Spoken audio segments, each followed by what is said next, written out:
This is Amsterdam city. They are changing the roads, many things, but there are things that always stay the same. And I want to show you something. Here, I don't know if you can see it. You see the Victoria Hotel. Victoria Hotel. Victoria Hotel is a nightmare for me.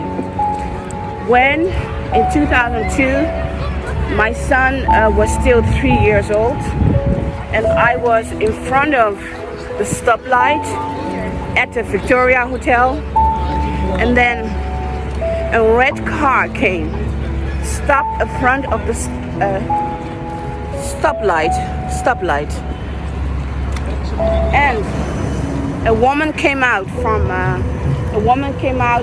Arabic nation with this in a small red car. They stopped.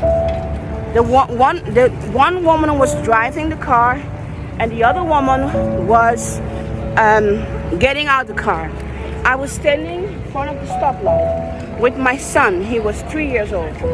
The woman came out, grabbed my child, tried to take my son away from me, and I said to her, and I grabbed my son with all the power that I have, and in my mind was like, it doesn't matter if I break my son's arm, but my son is not going to be kidnapped in front of Victoria Hotel.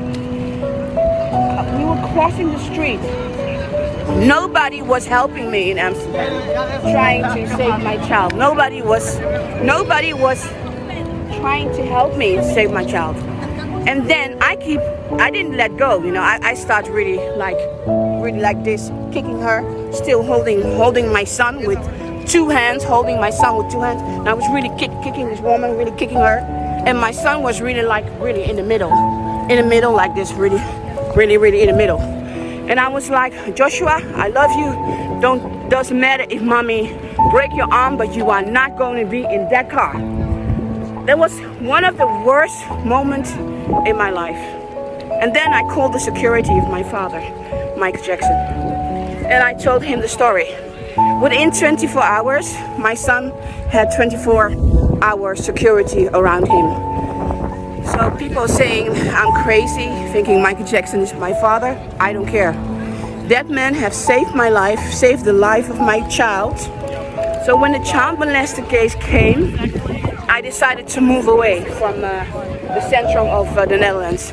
There were too many corrupt people running behind me. And this moment, in a Victoria moment, every time when I walk here, it's really in trauma. It reminds me of what happened to me.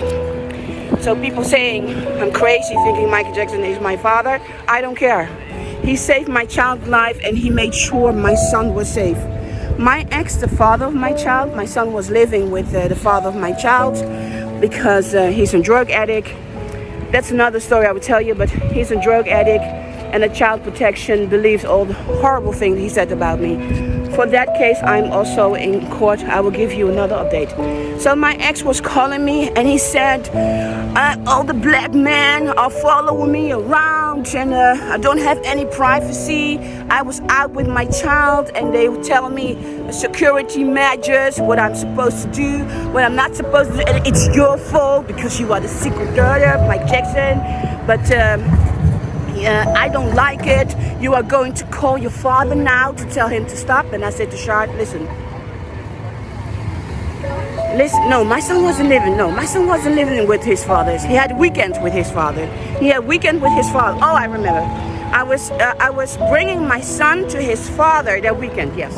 I was bringing my son to his father in Amsterdam, and that's when this woman came.